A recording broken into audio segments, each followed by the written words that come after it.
Well, JB, I thought I would dress for the moment today.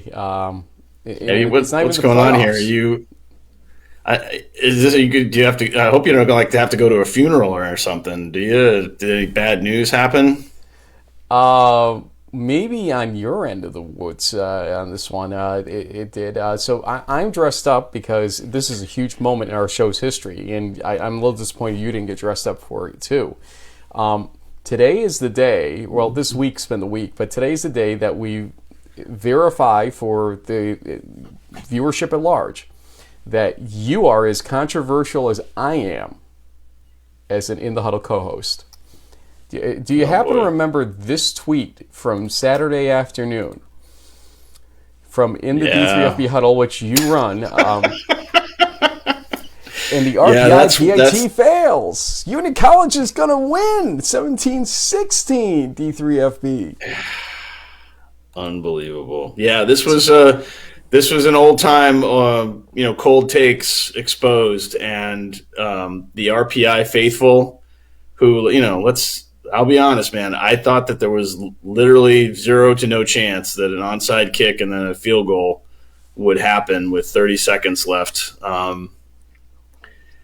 The fans let me have it, and let's see it. Here we go. You don't even have to tell them. Cy from C Young_11. Damn, you are catching a lot of heat for this one. Kevin Soley, who's a good fan of our stuff here. This didn't age well. It did not. Give you that one. Understatement of the year. Kenneth Schrader wanted you to see the team celebration photo. Thanks to him for that. Yeah. It wasn't the Union team, by the way. Haley Shoemaker Haley, how'd that work out for you, D3FB Huddle? Darren White. Not so good. Big ol' oops. Let's see. We've got a couple more here. We didn't even do the quote tweets. These are just the replies. Gabagool says, figure it out. And Will Lanthier did the old was up. That was what nice. Was up? So anyway, JB, it happens. I'm just glad I'm not the only one that trips over his own tongue half the time, whether it be typed or spoken tongue.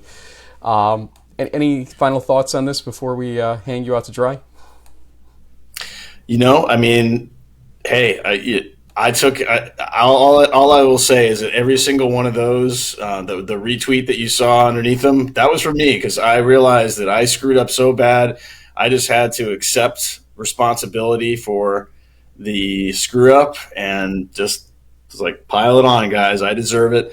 Someone even wrote a tweet to me basically saying, like, it's not too late for you to delete this. And I thought about it for a second, but I'm like, you know what? No, I'm not going to delete it. I'm going to own it. I screwed up. I made an assumption that didn't pan out. And hey, I was watching. Yeah, assumptions make an ass out of you and me. But in this case, it was all me with that one. But hey, that's why when I did the capsule for RPI on D3Football.com, their playoff piece, I said you can't count the engineers out until there's 0.0 on the clock. So credit to Coach Ralph and the engineers. Yeah. So, JB, since you want to be like me, apparently, I'm going to let you basically throw it to our open. Well, for season 14, what is this, episode 5,000 of this season? It feels like it, right? Here's In the Huddle.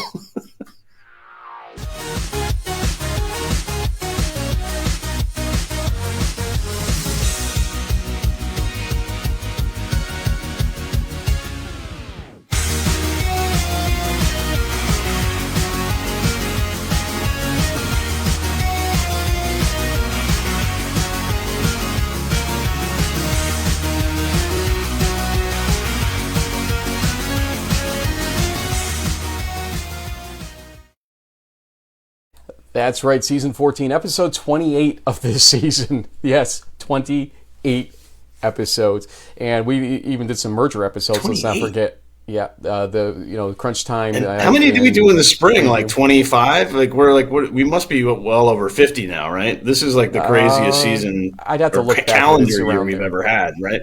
Yeah, absolutely, by far. in the old days, we used to try to break up interviews into their own shows and whatnot. Now the interviews are all on Twitter, so if you throw that into the mix. Pretty much. We put the Merchant Marine interviews up finally. We actually did that purposely because it would have gotten no traction with all the playoff bowl stuff and everything else going on. Yes, there is a Coach Toop interview in there. And you almost see me cry on interview. Oh, dude, I was totally tearing up at the end of that one. In a way, I was glad that I wasn't there in Connecticut because I probably would have had to been like, yeah, man, what a great run he's had, and he's been so awesome to us over the years, and just a great friend of the show and D3 football. Definitely it won't be the same without Toop. I know Coach Kroll will keep the Mariners cruising right along, and he'll do a great job as the head coach. Well, hold on. We have to, for disclaimer purposes, and I was reminded about this on Saturday, it is a federal job, and therefore it has to be opened up at large, granted. Jameson Kroll's probably the best candidate out there under the circumstances, and we wish him well on that job possibility, but he is not interim head coach for this week because, as Toop told me in those interviews, damn right he's coaching this game. So he's got one more, and we'll see how that goes. That's a tough draw too, man. That's going to be a great game. I mean, I know that we're going to be more focused on the first round playoff games, doing the bracket blitz with D3Football.com. But, yeah, those New England Bowl games should be great. The 4 ECAC Bowl games are going to be outstanding. The MAC Centennial Series all look good. And then you got the first ever Culver's Isthmus Bowl at 3 o'clock on Saturday. So get your butter burgers ready or whatever they do to clog your arteries. I've learned more about butter burgers this week than I ever wanted to in my life, apparently. You brought it up, something that I didn't even have our graphic for, but since I'm fast on the trigger, the Bracket Blitz show is Saturday at 11:50 a.m. Eastern Time. We will go whip around all 16 games in some format or another. There were a couple that we didn't have full rights to yet. We're just working on making sure we secure the last of those because TV stations had rights, but we can still get access to those games as long as they agree to it. So we have 14 out of 16. North Central, Whitewater, help us out. I think we'll be okay. We've been good with UW TV for a while. Does that mean? Cute. No, there's nothing there. So anyway, Bracket Blitz show. Join us under the D3Football.com banner tomorrow. I did some traveling, but before we get to that traveling, to kind of preview the playoffs for a couple games, couple underdogs, I think by all rights, we went out to see. But friends of the show for sure. We've got crunch time here, and so why don't we go through how we got here? Most of how we got here, obviously. But the question is, those last games, how'd they play out? How did that RPI situation turn out the way it did? Sorry, JB. But here we go. Here's crunch time for Week 11 of the fall 2021 D3 football season. Yeah, I think it is. We made it.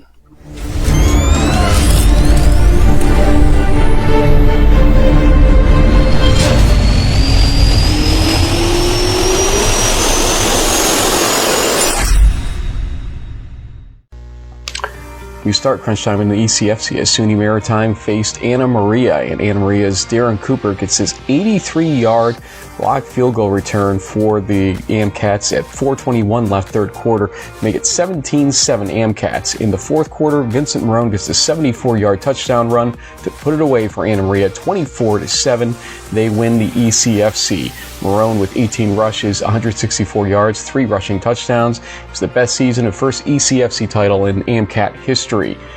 Then we look at Endicott at Nichols. This was for the CCC title for Endicott, and in the second quarter, Jake Trahan gets this fumble recovery for a touchdown.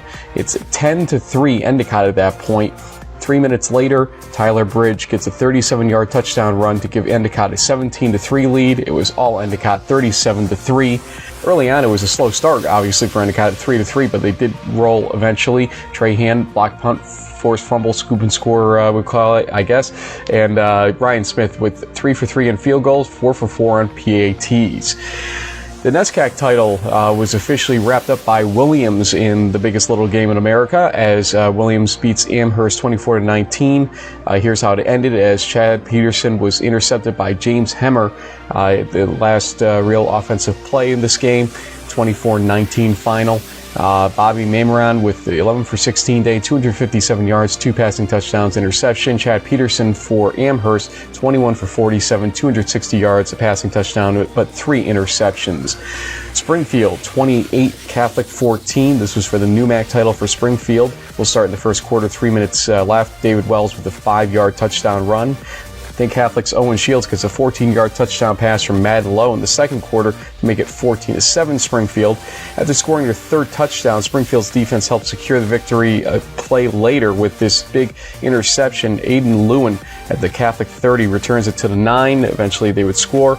It was 28-14 Springfield. 3 sacks by the Springfield defense and 3 interceptions. Tim Callahan, 20 rushes, 74 yards, and rushing touchdown. Madden Lowe for Catholic, 333 total yards and a passing touchdown.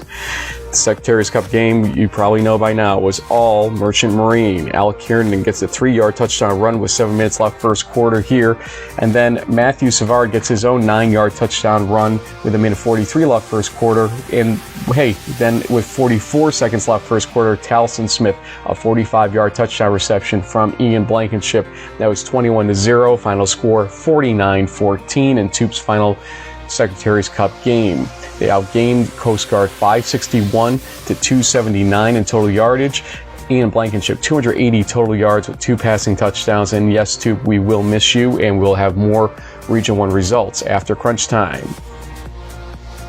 In Region 2, these 2 games basically ended simultaneously. We'll take a look at them one at a time. Ithaca at Cortland for Cortica. In the third quarter, 5:45 left. It was Wingfield getting a 9-yard touchdown pass to Mason here for 27-14 Ithaca lead. But Derek Cruz, about 2 minutes later, gets a 7-yard touchdown pass from Bree Segala to make it 27-21 Ithaca. Then Cruz again from Segala with 8:19 left fourth quarter gives Cortland the lead, 28-27 at that point. You've probably seen it.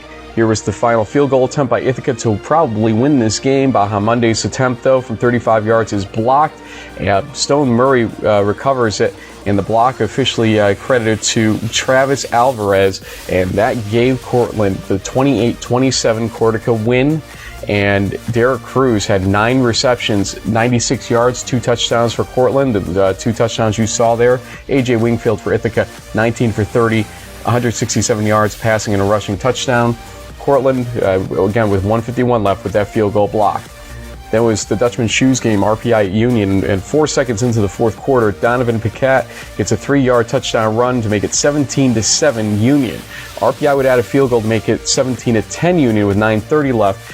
Later, RPI drives and gets a touchdown, they thought, but it was taken off the board for a legal man downfield penalty. But with 29 seconds left, they get it again. Vinny McDonald, 13 yards from George Marinopoulos, 17-16 Union. RPI try for 2 and the win.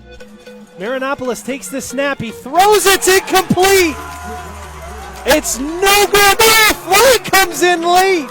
Well, there's a penalty against Union for unsportsmanlike conduct after the play, as you can tell. So the onside kick occurs. Oh boy, it's loose. The ball's loose. Union indicating that they have it. RPI sideline saying they have it. The ball's loose on the field, and RPI player has it. Who actually controlled it? Oh my goodness. No indication. They say RPI has the football. So let's look at the next 2 plays. George Marinopoulos to Sterling Walker Sutton for 10 yards, and then again to Walker Sutton.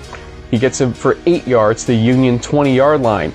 So spiked the ball, and Trevor Bisson, only on the team for basically 6 days at this point, the Louisiana native, for 36 yards in the win. The kick is up, and it is good.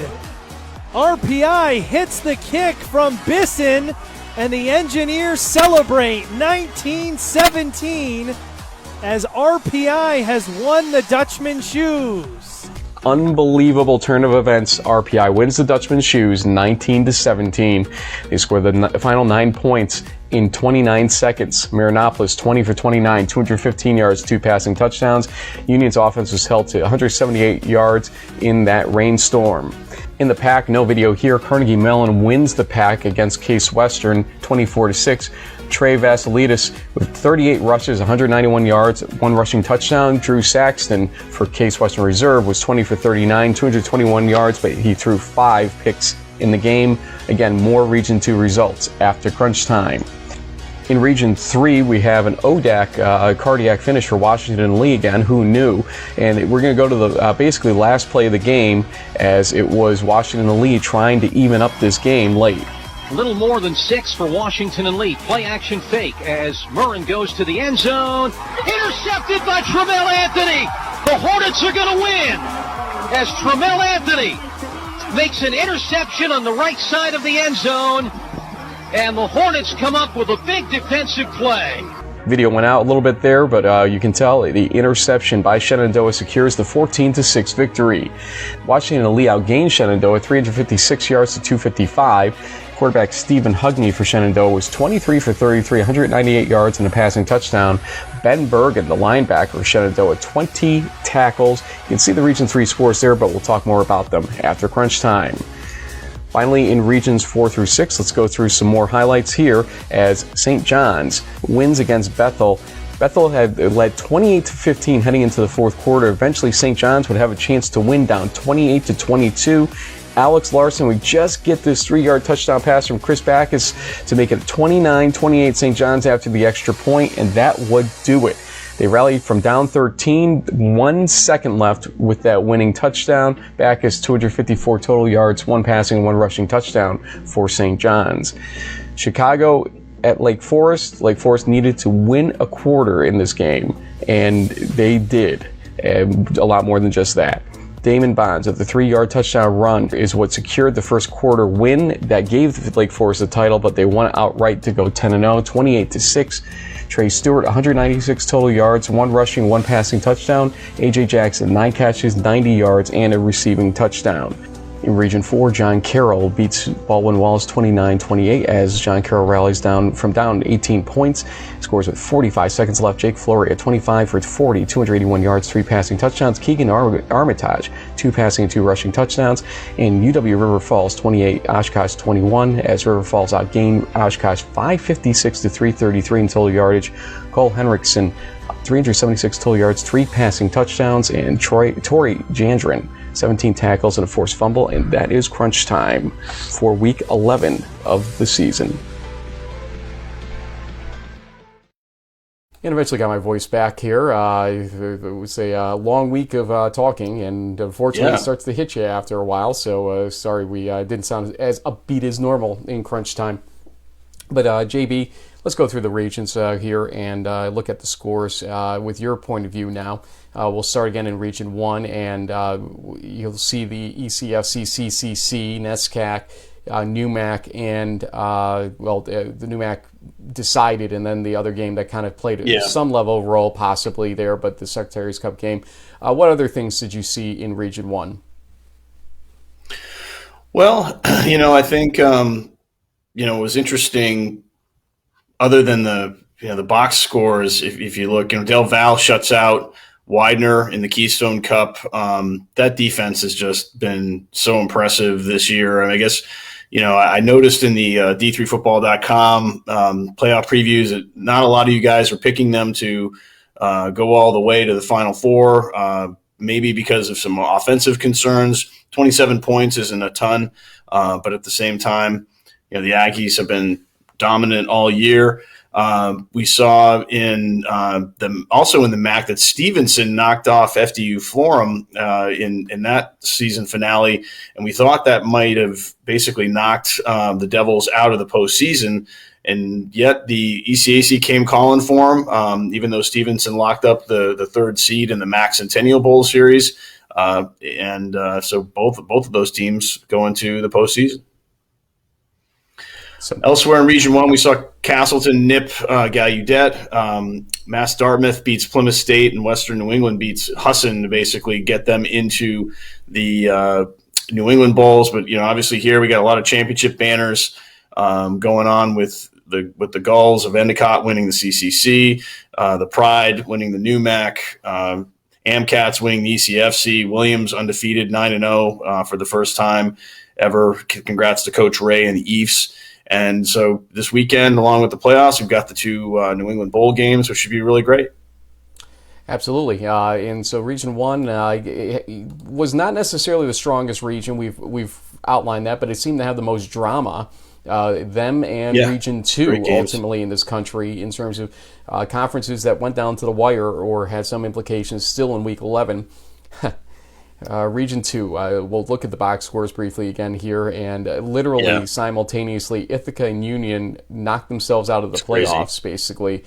Union, those 15 yards mattered. Unfortunately, the unsportsmanlike conduct foul cost them. It would have probably been a 50-yard field goal in the rain. It would not have been good, probably. And you got to kind of kick yourself if you're Union on that game, and I'm sure they have been. Cortland, though, great job there by the Red Dragons to come back in that Cortica game. It's always these rivalry games. You just can't assume anything in those games, even when the scoreboard reads a certain way. Tell me about it. I dedicate that to you. Take us through the rest of Region 2. Thank you. Well, Muhlenberg wins big over Moravian and clinches their third consecutive Centennial Conference title game. They'll obviously be hosting a first-round playoff game. They actually have a pretty interesting draw against the Framingham State Rams, and we'll get into that in a little bit later. But elsewhere, Hopkins had to win to get into the field, and they did. We saw Brockport blank Alfred. Brockport's going to be hosting Washington Jefferson in an ECAC game. And elsewhere, no real big surprises. The Dickinson win over Ursinus, that was a thing that we kind of said that Ursinus loss made us really wonder why Muhlenberg was ranked so high in Region 2, and it helped Hopkins ultimately maybe bump out an Ithaca or a Hardin Simmons.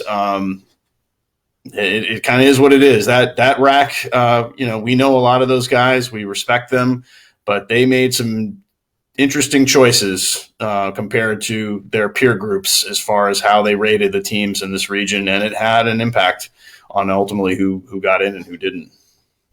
The only real drama in Region 3 was how things would end up ranked ultimately. There were no upsets, really, and the only real issue became we learned Randolph-Macon got ranked ahead of Hardin Simmons. So Hardin Simmons fans who thought they were on the doorstep of getting into the playoffs, they were a lot further than we even realized. Yeah, it was not even close. That's kind of a surprise, too. Yep. So here is the rest of the scores, and that Belhaven team. Brad Foley became accustomed to calling his name in the spring. He didn't realize just how prolific he really was until I saw this graphic. Take it away. Yeah, I mean, he had an awesome day on last Saturday, and we'll talk a little more about him in a bit. But ultimately, the Blazers finished in third place in the ASC, and I think their overall record was 7-3. It's a program high, and for them to really kind of rise up to this level really says a lot about where this young program is headed. And Foley is nominated for kind of like a Mississippi best college football of the year, player of the year award, and or one of those kinds of things. And I hope he gets it. He's been outstanding. The Belhaven offensive line paved the way for him to have a 1,000+ yard season. And they were the D3 football team of the week at least once or twice this year. So that's really says a lot. The Blazers are definitely on the rise. And hey, ASC, SAA, why don't you guys do some bowl games for these, second and third place teams? It would be awesome to be talking about, like a Belhaven versus, I don't know, Barry or one of those types of teams. Why not? Let's make it happen sometime. I don't mind that at all. Center? I think it's a great idea. Yeah. Center, yeah, absolutely. Center had a great year. But a bunch of teams down there deserve one more game, absolutely. A lot of action 4 through 6. Don't even know where you want to begin here, so I'll let you take it. Although that Oshkosh upset was a pretty interesting thing because some people were whispering maybe Oshkosh would get a look in those final regional rankings. Well, River Falls put an end to those thoughts. What else do you have? Well, just other than the obvious coincidence, if you look on the left-hand side, we had 2 games decided by a 29-28 score. Like, what are the chances of that? That's a kind of a random scoregami, but we had, basically Baldwin Wallace getting knocked out, but Bethel kind of played their way in, to be honest, the way things shook out. And congrats to the Foresters and Coach Catanzaro for finishing the season 10-0. You didn't exactly get the reward you probably deserved, and Frank wrote about that in the D3 football kind of playoff preview there. Could have done better there, but hey, I know that Coach Cat and company, they'll bring their A game, and it should be a good first round matchup. Elsewhere, Wabash knocking off DePaul in the Mon-and-Bell game was kind of a big deal, and ironically, and maybe luckily for DePaul, they ended up getting a pretty nice draw, so that's a winnable game for basically both of those teams. Meaning DePaul and Rose-Hulman, who also won and clinched the Heartland. Albion took care of Alma to win the MIAA. They also got rewarded with having a home game against La Crosse, which they might need that home field advantage against the Eagles. Elsewhere, Greenville punches their ticket in the UMAC. We saw Heidelberg win another close game to finish off their OAC season very strong with 2 back-to-back close ones over John Carroll and then Ohio Northern. So credit Coach Donaldson once again, terrific job. If not for sort of the miraculous turnaround of Anna Maria, Frank, I think Coach Donaldson could be in that Coach of the Year type of conversation. What he's done and overcome this calendar year is really impressive. As I said before, Rose-Hulman, they win their game. And the funny jump back to the slide real quick, Frank, if you don't mind. So I had Ripon, Ripon and Lawrence was canceled, and I think that there was supposed to be a game between Crown and Northwestern, which was canceled from earlier in the year. Because I remember on Saturday night watching the end of the MIT WPI game, thinking, this is the last regular season game of the D3 regular season. I think that it's a little kind of. Thinking about, all the stuff we've been through, and then lo and behold, last Wednesday night, nope, Crown and Northwestern are playing. So that was officially the last game. It's not on this scoreboard, because I did this on, I think, Sunday night, but that was technically the last game, and Northwestern won 59-20, I believe. And as you saw on the graphic in the lower right, because of River Falls' wins over the Titans, they are representing the WIAC in the Isthmus Bowl Saturday at 3:00. Yes, sir. So here's what we're going to do from here. We're going to actually go around the brackets and predict scores at this point in a less cardiac style than our normal lightning picks. We'll comment about the games a little bit, but we will go mainly scores and thoughts overall. And we'll be running some interviews as we approach the games that those interviews are relevant in. So let's do it. We'll start in the upper left hand, which we have no interviews for, obviously. So we're going to start with St. John's and Lake Forest. What are your thoughts briefly in a score, and we'll go from there. Well, I think if Coach Cat was going to end up getting paired up against a number 1 or number 2 seed in this bracket, this was probably the best case scenario for that. With a backup quarterback at St. John's, it's going to be a challenge. They're going to need AJ Jackson and their offense to kick it up a notch, because it's going to be a challenge. I still feel like the Johnnies will hold home court. They've been winning these close games through Johnny Magic. 1 second left over Bethel. They had that strip sack in the win in week 1. The Johnnies find ways to win these games. So I'll probably go with St. John's, but it wouldn't surprise me if this game is a little closer than people think. Give me a score. How about 29-28? Yeah, I don't think it's going to be that close. I do think that Lake Forest will score in the 20s, so it's ironic. So I have 42-21 in favor of St. John's. Then Linfield and Redlands, a rematch, because of geography. I just don't see how this game changes too much. I think Redlands does have a little bit better attraction under them right now. Yeah. And so I'm going to actually say 24-14 in favor of Linfield. What do you say? I think it's not going to be as bad as the 51-10 or whatever it was in week 2 or 3, but I still think that with is it Wyatt Smith, the Linfield quarterback. I mean, that guy's been playing awesome all season. And even though Redlands is improved, I still feel like the Cats are going to probably win it like 49-24. Okay, back to the brackets here. UMHB in Trinity, Texas. I'll let you start. Let's go a little brief on these because we do have to get through all 16. Go ahead. Yep. Depending on how Kyle King's turf toe is doing, this game will be close early, but I think the Crew have more firepower. Ultimately, it's going to be a low-scoring game. I'll take UMHB 24-17. I think Trinity, I made them the surprise in this bracket on my listing, that they will do better than expected here. That doesn't mean they're going to win this game. But 31-21 is what I have them down for in terms of UMHB beating Trinity. Then Birmingham Southern in a rematch against Huntingdon. Chris Shuford all day, every day. I mean, this wasn't even close the first time they played it. And so why should it change that much? Birmingham Southern wins this game 38-10 on my list. Go ahead. Yeah, the last time was 48-9. I'll say this time around it will be 35-17. I think Huntington will make it a little bit more competitive, but not much. Let's go bottom left here, the Whitewater bracket, and Whitewater versus Greenville. Go ahead, start this one. I don't think you have much you have to say. Yeah, this will probably be like a 65-0 type of drubbing, unfortunately, for Greenville. Just Whitewater's way too powerful, way too big. Just two different classes of teams. 56-7 in favor of Whitewater for those reasons. DePaul, Rose-Hulman, you called it a winnable game for both teams, and I do agree with you on that. Granted, DePaul has one loss out of division, so technically they're a one-loss team in Division III. Rose-Hulman is a team that has shown glimmers of greatness throughout the season and then every so often falls off that. So the consistency issue is where they need to sort of be better here to win this game.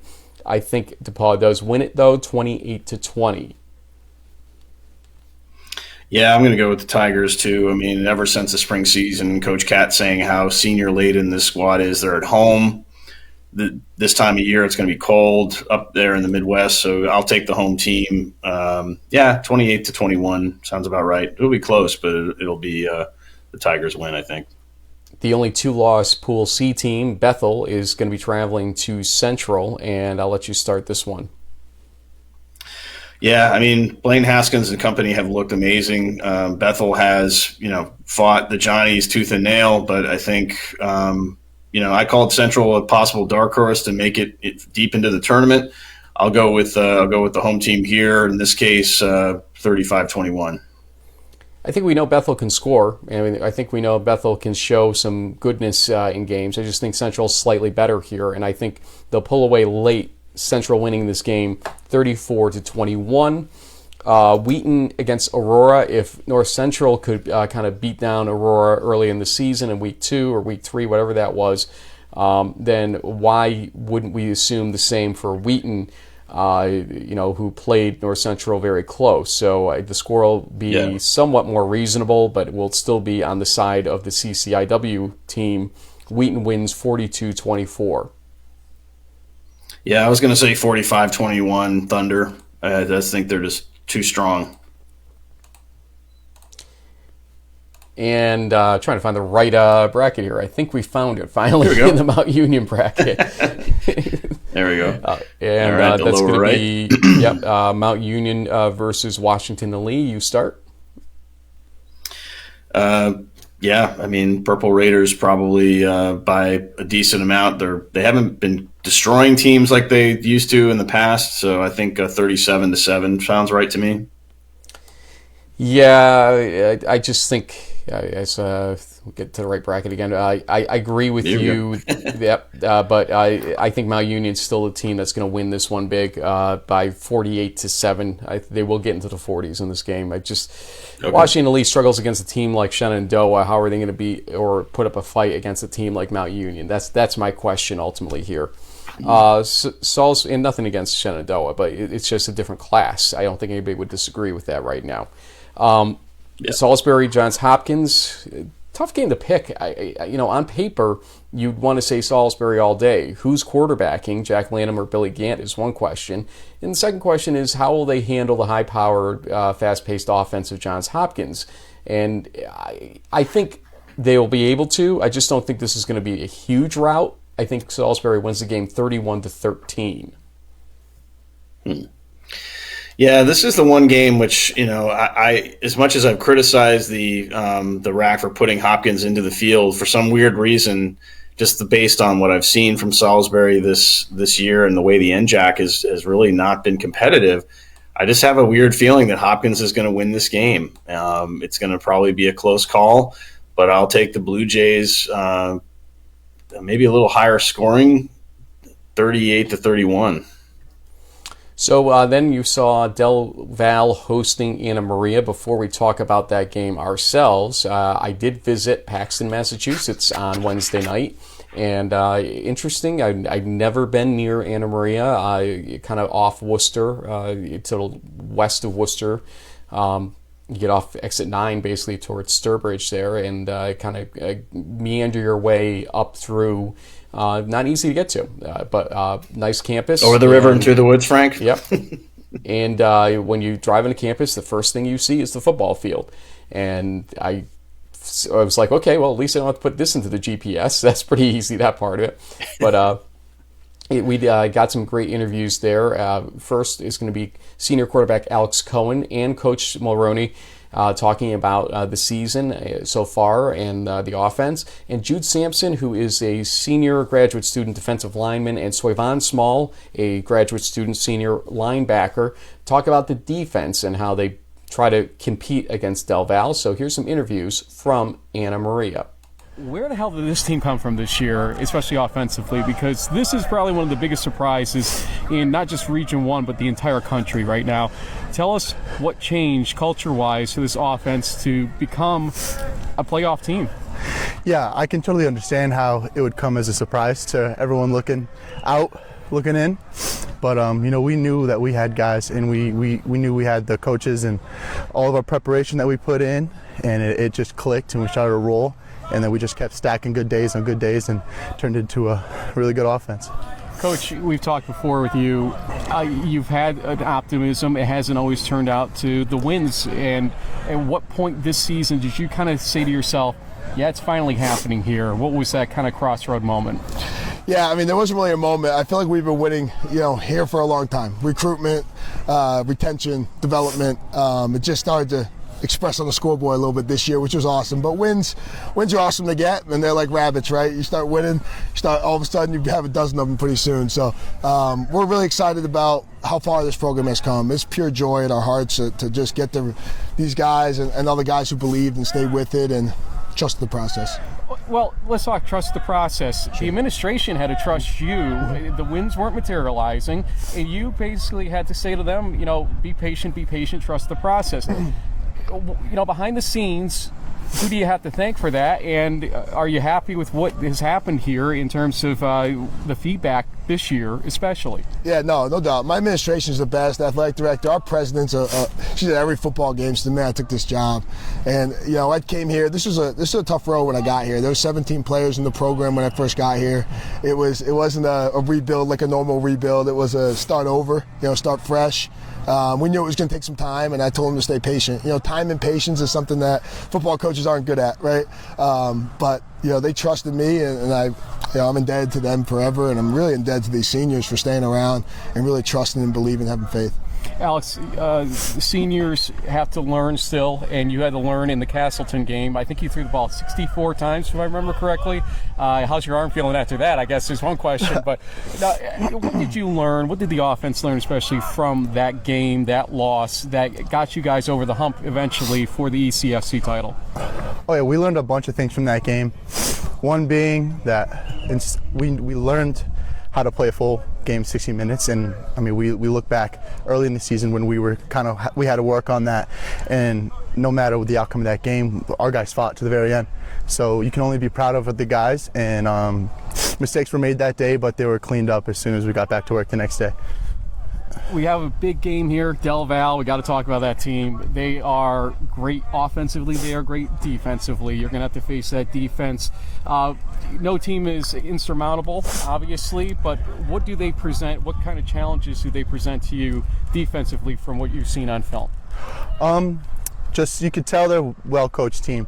They're always going to be in the right spot, and you can tell it's a good group of guys that love the game of football, but so do ours. And I'll take my 11 that loves the game of football over any 11 any day of the week. So that's what I'm looking forward to, is the challenge of good football against good football. Coach, the behemoth they are, maybe it's easy to get lost in the lights of it all, but it seems like your team has kind of a not laid-back attitude, but a relaxed, hey, this is a big game, we're going to go out and do what we can type of feeling, and if we can win it, great, and we hope we do. Is that a good read here, and what are you preaching to them right now? Yeah, there's no question we're going to fight. There's no question about it. We've scheduled pretty tough here the last couple of years as well. I mean, Union was in the top 15. We scheduled RPI that same year. This is our last year playing football in 2019. That was done on purpose. Hopefully, the kids, can step up to the challenge, and, they're going to fight. There's no question about it. Our team's not scared, and there's no reason to feel that way. And I know our guys are going to compete their butts off. They do it every day, and I'm going to see it again on Saturday. Did the COVID year, it obviously didn't help anybody per se, but did it give you guys the ability to get a focus on that maybe you didn't have prior to this past years in some? Yeah, I mean, COVID helped a lot. I mean, it really did. It's not as crazy as it seems. Connected teams win, right? And we were on one group chat this whole time, and, we were Zooming every day, and we were talking every day. I think that's a huge benefit of championship programs, but also we're able to play spring football at pads. And when you look at the two teams in the playoffs in New England, Endicott and Anna Maria, we ended up playing each other in the spring. Those are the only two teams that did, and our players really felt that belief after they played them that, hey, we're one of the better teams in New England after that contest, and it really kind of re-recruited them to come back this fall, and I think that was huge. Take the brotherhood a step further in this discussion. What was it like for the brotherhood of your team? It's everything. We're such a unified group. I've been on teams in the past where it hasn't been, and it shows up. And when games get tight and games get close, you lean on your brothers, and if you're not unified, you can't lean on them. So a big thing with this group is we're one unit, one big team, and I love all 130 guys in this roster, and I'm sure they can say the same thing about us and the coaches. So that helps us, and it definitely took us far in the regular season. 130 guys. In the old days, talk about New England football, the 130-man roster, unheard of, and that's where we are now. Good luck to you guys, but before we leave you, you're going to get it too. I'm going to get you the shout-outs at this point for any family, friends, teammates that might be watching. Alex, Coach, go ahead one at a time. You go first, Alex. Hey, Ma. Hey, Dad. Love you. Shout out Coach Frew, Plymouth South football. Good luck in the playoffs this weekend, and go Amcats. Threw me on the spot a little bit, but I have to first shout out my wife. She's been my number one fan the whole time, through all of it. 17 players till now, so I love you. And obviously my good luck charm, my little son Jack Barrett. I know he's sleeping right now, but I miss you every night, buddy, at practice. I'm excited to see you later. Jack is going to be a linebacker, I think, so let's just write that down right now, folks. Guys, good luck this weekend. Thank you. Thank you. Appreciate it. Now, guys, you're both listed as graduate students, so that would tell me that you have probably come back for football in particular, maybe some unfinished business in your view. Take me through the decision-making process and how you feel about that decision at this point. I definitely made the decision to come back because, yes, unfinished business, but I honestly just miss the team. I want to get back here and play football. I am excited to get back out there, get to the playoffs, and show off our talent. So, yeah.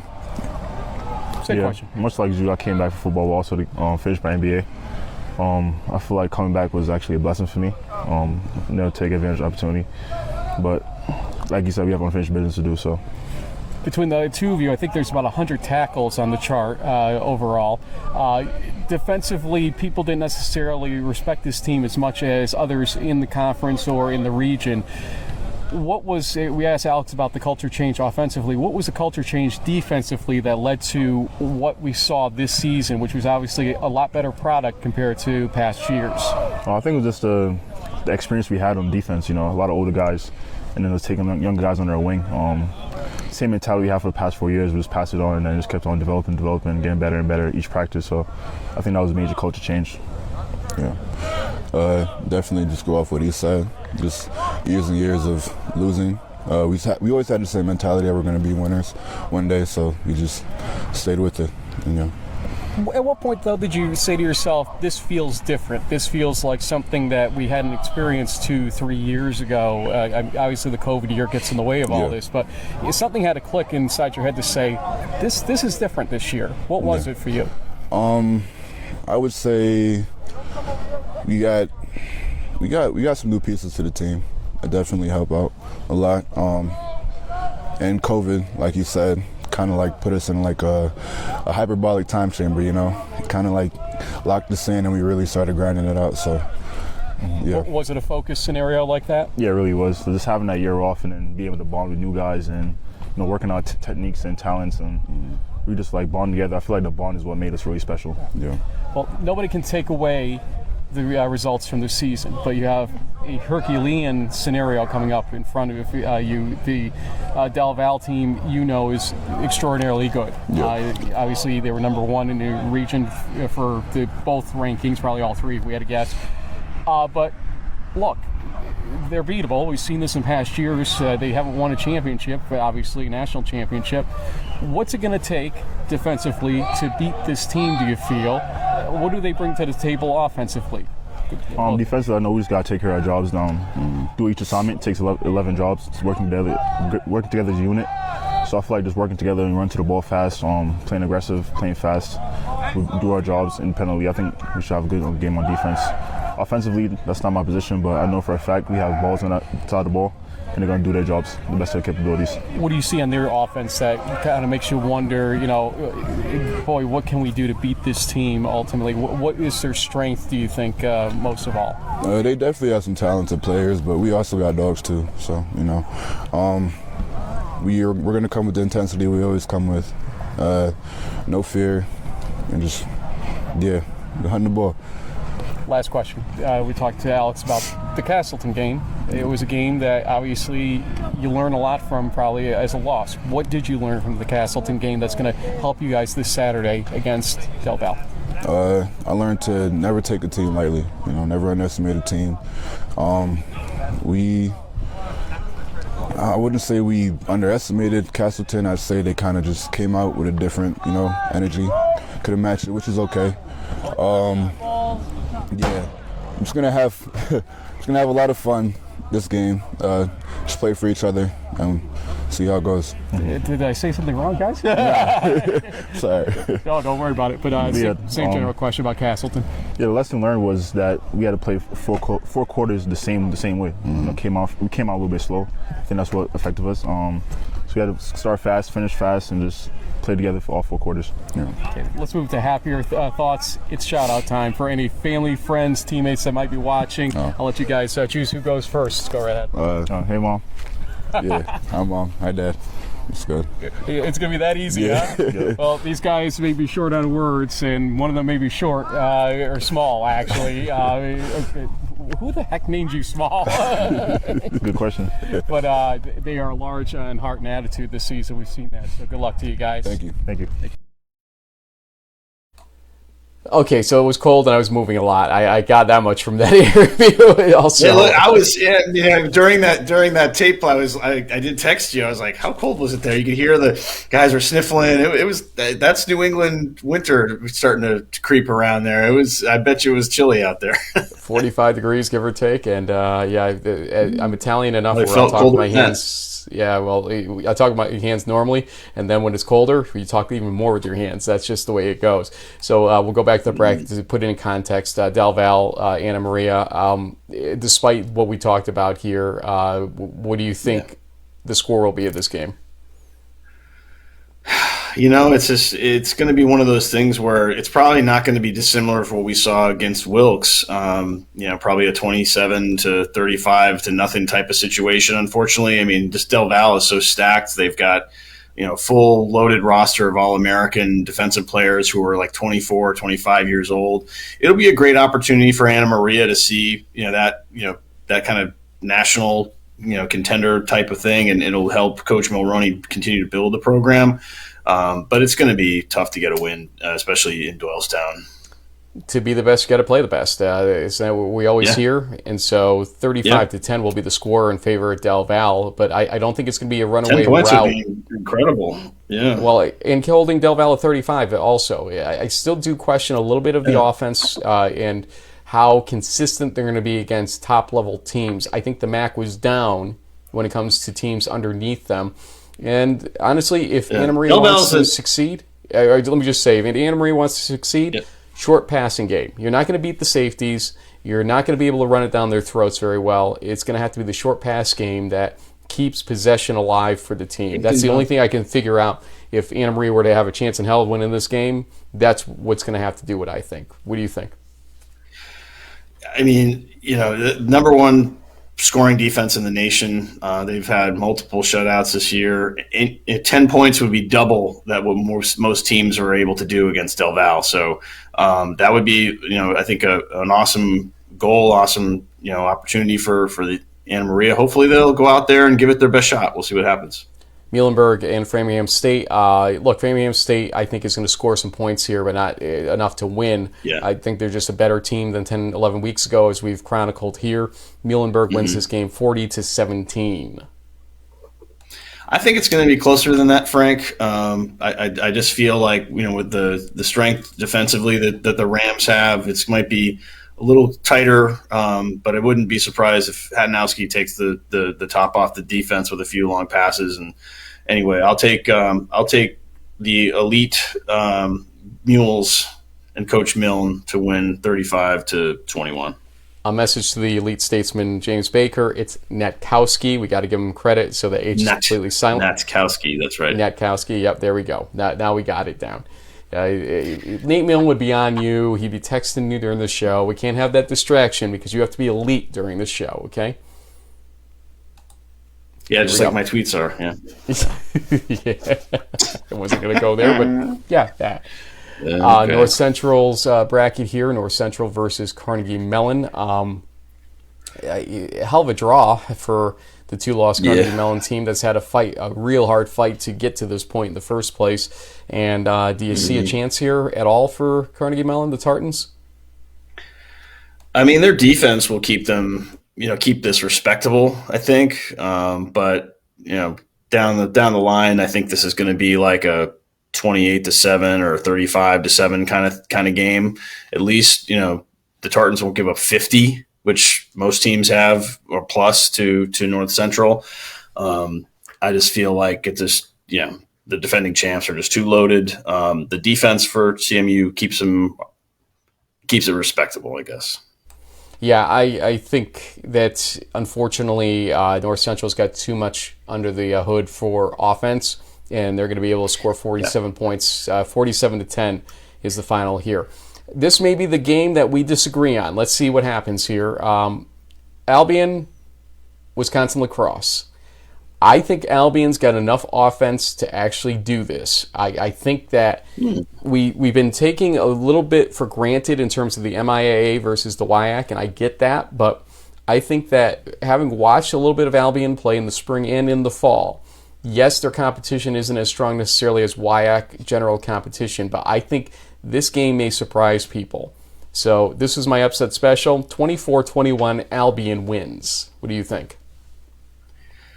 Yeah, I mean, I could see that happening. I just feel like the Eagles, even though they have lived dangerously this season, they are just, if they are basically a batted pass away from beating Whitewater for the WIAC championship, they're just going to be a little too much, especially with the size up front on both the offensive, defensive lines. I think they kind of pound away and eventually pull away 28-14. We're going to invert the order here. We'll do the Endicott RPI game first for reasons you'll understand in a second. I think that this game should have been an RPI. That's my biggest disappointment, as you know. You think? Yeah. To say that Region 1 and Region 2, you just have to look at where they are in the rankings on each, and that's how you can figure out who the better team is. That's not the way it works, or not supposed to work, at least that way. I think RPI has been so cardiac so many times this year. It's going to happen again. 21-20 RPI. Yeah, I mean, I think it's definitely going to be a close game. And when you look at some of the overlaps between, how Endicott and RPI played teams like WPI, for instance, I mean, they're always, kind of close calls. But I feel like the Engineers have a little chip on their shoulder now. And so I'd like them to win this one 27-20. I don't know if it's going to come down to a last-second field goal, but it wouldn't surprise me. They just it's five or six times this season it's come down to a play in the final seconds for them. It's crazy. The last game we have to talk about, is it the only 3-loss team in the pack, Springfield? Yes. And so the only 3-loss team gets the undefeated team of Cortland in the last game we have to talk about here. So I went over to Springfield a little bit earlier in the day, a little bit warmer in Massachusetts at that point in time, and spoke with David Wells, the senior quarterback of Springfield, Cal Neer, senior safety, and Coach Sarah Zullo to talk about this Cortland game and the season. I mean, let's remember something. We talk about the Western New England loss to start the season. At one point, they were 1-3, the Springfield team. Yeah. We lose that in the mix. And then they rattle off how many straight to get to this point? What was it, 6 straight? 6. So yep. Let's talk to these guys. Guys, this has been one of those weird seasons for Springfield where it starts with a loss and a couple other losses along the way, but you still win the conference. You guys have been playing like it's been a playoff scenario for a few weeks here, obviously, every game. Dave, I'm going to start with you. Your season alone, you got injured up front in this whole schedule, came back, fought your way back. Tell me about your road here this season and how it feels to be going to the playoffs. Personally, for me, the first game it was tough, banging up my knee and getting injured, but having all the guys around you, picking you up, and just coming back stronger than ever, and going 7-6-0 in the last couple of games was pretty special. Yeah, it's been an incredible situation. The defense has played a big role in it, Kyle, and I saw the Catholic game where it was basically back-to-back touchdowns thanks to the defense. Tell me about how important you think the defense has been to the role this season. Honestly, quick, I just want to touch on what Dave was saying about how we started off the season slow. The coaches really, we went to a bye week 1-3 in week 5, and the coaches really hammered just sticking together and worrying about what's in front of us. And then, like you said about the defense, we've been doing pretty well as a group. I feel like throughout the season we've come together collectively and played hard together, but it's all about complementary football, and when we make stops, the offense being able to go score some touchdowns, that's what it's all about here. We talk about the brotherhood here at Springfield, and they're trying to make you guys laugh like crazy, the brotherhood right now. So hello to everybody over there. But Dave, offensively, the triple option. Let's look at this Cortland game coming up a little bit. Yep. They haven't seen much of the triple option, obviously, but you haven't seen necessarily a defense like theirs. They are primo. Yep. Take me through this matchup, offense versus defense, Springfield-Cortland. They have some big guys up front, but we have some big guys up front too, so just give it to playmakers and hope they make plays. And let's flip the question here, because Breeze Segala has had a heck of a season offensively for Cortland. You've watched the film. Tough to stop, but is he unstoppable? No. They have a lot of good players on the offensive side of the ball, but I think that we have good players as well. And like I said, we've come together collectively, and I think no one's unstoppable when you put Springfield football defense on the field. You got to kind of like this feeling that you guys are an underdog here. This is unusual to hear Springfield underdog going into a playoff game. And when you've been favored, not you guys necessarily personally, it's sometimes led to losses. So you guys are kind of playing with house money at this point. How's that feel?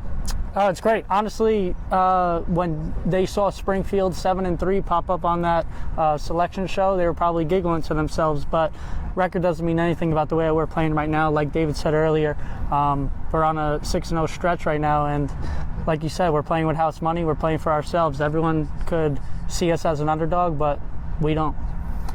Dave, Chad Shade, He's been, hitting me up saying, hey, how about that David Wells guy? And he's over at K-State with this baseball scenario and everything. But what does his friendship, what did his tutoring, basically, his quarterback, mean to you along your maturation process here? Chachi was actually the first guy that introduced me to everybody. He became friends with me and everybody. So with him, me backing up him for the last couple of years really helped me throughout everything on and off the field. He's just a great dude, and he's just going to be great he was great for the whole program. Last question for both of you. You took the spring off, both of you, I believe. Yes. That allowed you to come back for the extra year. Yep. When you were sitting at 1-3, what was going through both of your minds at that point in time? Start with you, Kyle, on it. What was going through your mind? Was this a mistake? What were you thinking? What were you saying to your teammates at that point in time? Not once did I ever think it was a mistake. I think, honestly, it was probably the best decision I ever made in my life to take the year off so I could play one last season. And when we were sitting at 1-3, walking into coach's office during that bye week and him just reassuring the whole team, I never had a thought that the season wasn't going to go as planned, and I was confident that we were going to bounce back. Dave? Almost the same thing as Kai. I never thought 1 second that I made a bad mistake coming back. I don't play for myself here. I play for everybody around us, and every single game we're going to give 100%. So we're going to finish the season, if we finish off at 1-9, or right now 7-3. 7-3 with at least one to go here. We'll see how it goes, but if you guys watch the show, you know what's next. Any shout-outs, any family, friends, teammates, whoever may be watching? I know the teammates are kind of standing in the sidelines here waiting for their names to be called, so those offensive linemen might want their names called. Dave, just come on in and give me shout-outs, guys. A little shout-out to my family and to my little sister, Hannah Wells. Shout out to my family. Appreciate you guys, and shout out to my boys on defense. Let's go. Guys, good luck to you this weekend, and playoffs, here we come. Thank you. Let's go. Coach, what a ride 2021 has been for you. Not just the fall, but all through it. You're not getting to play in the spring. We talked about that in the preseason. Let's talk about what's going on now with postseason. You start with 1-3, and you get to the playoffs after all. What's going through your mind throughout this season? Yeah, I think it was just the resiliency of the kids for a long period of time, not just the first couple games stretch there, but this started a long time ago. We had 10 or 12 kids that came back for their 5th year, that it meant so much to them to be able to play with their teammates in the brotherhood. And so that was special, having them back and then be able to turn the thing around the way we did. And again, that's a testament to these kids. They've worked extremely hard, but they've done it together. And that's the thing that we take most from this season, is just their commitment to each other. It's been really special down the stretch here. That word together is a big word around here, I know that. The brotherhood and everything else that we always talk about with Springfield football. What's your level, not to get cliche, but what's your level of pride in what these guys have been able to pull off here carrying into these playoffs? Yeah, when we talk about the program and I've been extremely fortunate to have some great mentors here at Springfield College, and we honored a couple of them a few weeks ago at our 130-year celebration with Coach Hollick and Coach DeLong, 2 legends within the program. And when we talk to the kids, it's all about playing for ourselves and playing for the brotherhood, but the brotherhood represents a lot of years of football here. So it's important for me, and it's important to these kids, and it's important to the program that we're successful not only on the field but off the field. And again, the work ethic and the time, energy, and effort that these kids have put in throughout the course of the last 2 years to get to this moment, it's special. Special also covers, though, Cortland. The season they've had a little extra special when you think of how they won the game last weekend, blocking a field goal that probably would have done them in, or at least made it tough on them. So you're both kind of living by the sword in some ways here. But, to travel out there, who knows what the weather's going to be. Yeah. Give me your outlook on this game. What should we look for here in terms of if you're playing well and if they're playing well? Yeah, again, our kids are going to play hard, and I know that, and they're going to give everything they've got, and that's all we've asked them all year. And so we're going to go out there and have some fun with it, and it's going to be a great atmosphere. Hopefully, get as many fans as they had for the Kotica Jug last week, and our families will travel well. And they're a great team. There's no question about it. You don't get to 10-0 without being a great team, and we've got good players here too, and we're excited to be able to compete against them. It's a great honor for these kids to be able to get back to the NCAAs. Okay, though, you kind of skirted the question. I know you did. How do you stop Reese Gala? I think it's not any one person that we're trying to stop. It's collectively playing, good team defense and good team offense, and establishing the fullback game and not having any turnovers and playing smart football. You're a smart coach. I know where you're going or not going with that one. But Coach Fitzpatrick, you got to at least give him kudos for what he's been able to do in his first season. They've done a great job, and we've talked about it within our program, is that to be able to manage the last couple of years, it's not just a couple months that you have to manage as a coach. It's the last couple of years, and obviously did a great job, and testament to their program. And I mean, they're well coached. They're efficient, but they're also explosive on offense, and they play fast defensively. So they're doing great things on all three phases of the game. The triple option is something they haven't seen much of this season, at least. Do you think for a team coming into the playoffs, that becomes a tough thing to suddenly have to defend against on that defense? Yeah, I think when you get to this point in the year, every team's tough. So it's no matter what offense you run or what defense, it's everybody's pretty good at this point in time. So I'm sure they'll have a great plan in place, and again, hopefully it's a great game, and our kids will be ready to play. Normally we don't give you shout-outs, but I'm going to give you that opportunity because it's been a hell of a season for you, my friend. I just, for the entire NUMAC, our athletic department, but to be able to play a full 10-game slate this year, we rallied late to get 10 games for these kids, and that was great by our athletic department. And then, I mean, just these kids and what they've put up with. And I know a lot of people have put up with a lot worse, but to come out this year and have this has been a great year for these kids. So I'm happy for them. Let me ask you a question. You bring up the schedule. Did you need the losses to get the wins in the end, do you think? No, we didn't want those, but I think we learned a lot about ourselves. And we probably learned a lot more about ourselves through those experiences than sometimes when you get some easy victories or whatever. You don't need to lose to win, but it doesn't hurt to get the lessons from those losses. That's what we conclude here. Congratulations and good luck, sir. Thanks again, Frank. Thank you. Appreciate it.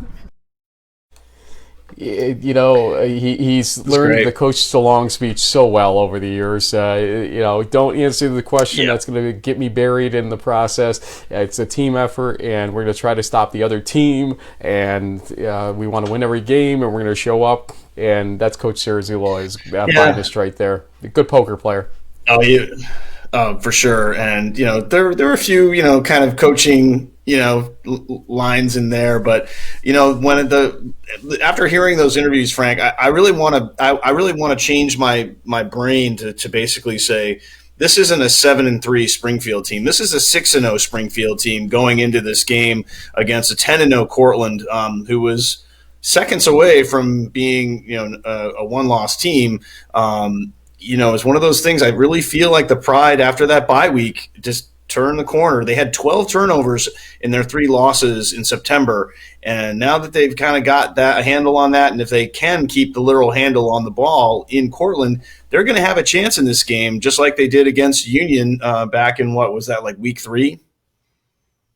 I think like 4 actually. It was 3 or 4. Week 4, yeah. So. Yeah. It's going to be interesting. Score-wise, I think it's going to actually be one of the closest, let's say, undefeated versus not so undefeated games that we've got on the slate here. Mm-hmm. I've got it down as 28-17 in favor of Cortland. I just don't think Cortland's going to get that level of points. The weather should be okay, but I just think that the shortness of the game that Springfield's going to be able to induce will not allow them to score into the 30s. If Springfield's going to win this game, this has to be a 2-hour and 10-minute football game. Yeah, probably. And one of the things that keeps, kind of being overlooked, and Bree Sagala said it on our show a few weeks back, is the Cortland defense. They only allowed 5 touchdowns all season, and 3 of them were against Ithaca in week 11. They are incredibly stout defense. They may have a little bit of adjustment period getting used to the speed of the triple option, the way that Springfield runs it.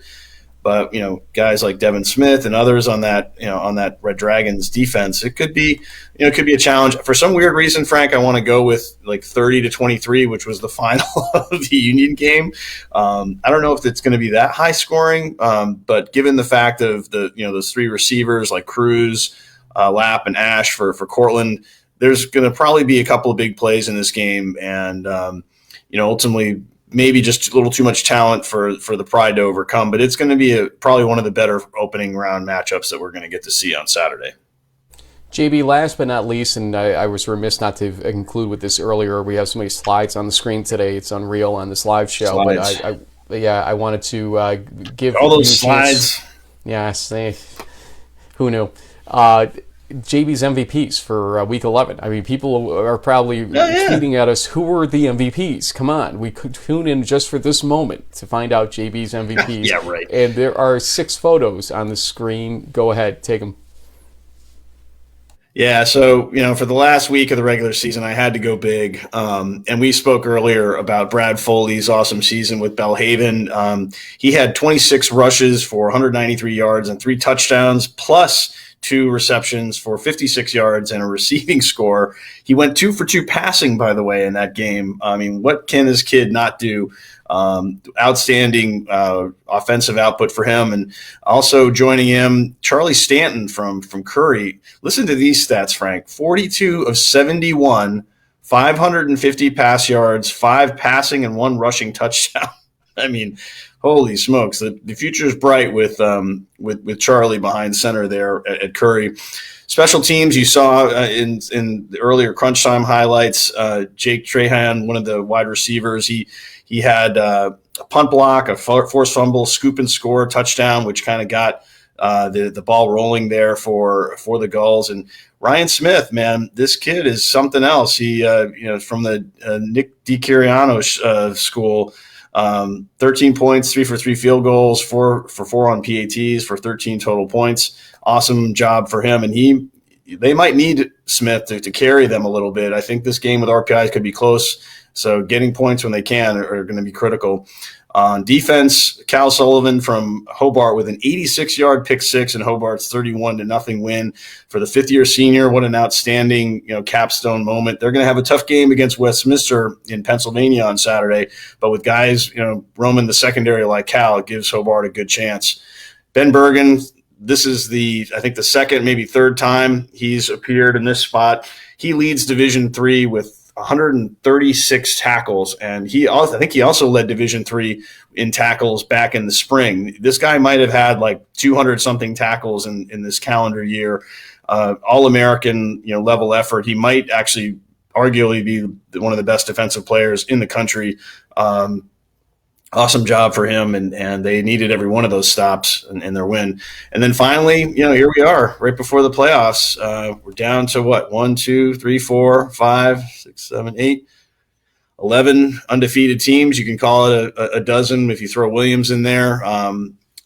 At 239, these are the guys who made it to this point undefeated. And there's going to be some more losses coming up for not everyone on this list can stay undefeated. There's only going to be one person or one team that makes it to the end. I guess Williams sort of is already in the clubhouse. They don't have to worry about it, so they're guaranteed to be undefeated. But for everybody else, it's completely up for grabs. Well, epically long live show, but we covered a lot of ground here. Thanks to everyone at Anna Maria and at Springfield and the athletics departments that assisted us in getting everything together. Our friend Brian McGoffin over at Springfield is always a tremendous, top-notch job, and Coach Maroney basically ran point for us at Anna Maria. But everybody, it's a team effort, not to be cliche about it. Good luck to those teams. Good luck to all 32 playoff teams. We'll see all 32, we think, on the Bracket Blitz show Saturday at 11:50 a.m. Again, we'll get that slate up here, but it's going to be on D3Football.com on Facebook. So make sure you go to the D3Football.com Facebook page. Go ahead. Quick reminder here. So for those keeping score at home, the noon kickoffs are going to be Washington Lee versus Mount Union, Anna Maria versus Del Val, Hopkins versus Salisbury, La Crosse at Albion, Springfield at Cortland, Framingham at Muhlenberg. I think you also have to add RPI, Endicott, where our friend Matt Noonan will be on the call. So listen out for that. Rose Holman is also taking on DePaul at noon, and then the 1 o'clock games are going to be Carnegie Mellon, North Central, Trinity, Mary Hardin Baylor, Greenville, Whitewater, Lake Forest, St. John's, Bethel, Central, Huntington, Birmingham Southern, Aurora, Wheaton. And then finally, at 3 p.m., we have the West Coast game of Redlands at Linfield. That is the 16-game slate that we'll be talking about. Hopefully we get all 16. We'll see. That breaks down to 8-7-1, basically, right, in terms of the split? Pretty much. So a nice even split, at least, in terms of if you can't get the games to be fully separated, at least they're going to be separated by an hour, half and half. So you'll be want to be with us for that process. Even if you go to a game, you can still tune in via Facebook to see what we're seeing out there, because you'll have the up-to-date scores literally on your screen as we go from game to game. And you know we don't sit out in any one game too long unless there is action that necessitates it. So, JB, epic week here for us, and it continues tomorrow. So, folks, stay tuned. We will see you on the Bracket Blitz show, and then throughout the weekend on Twitter. And next week, we'll have an update show as always.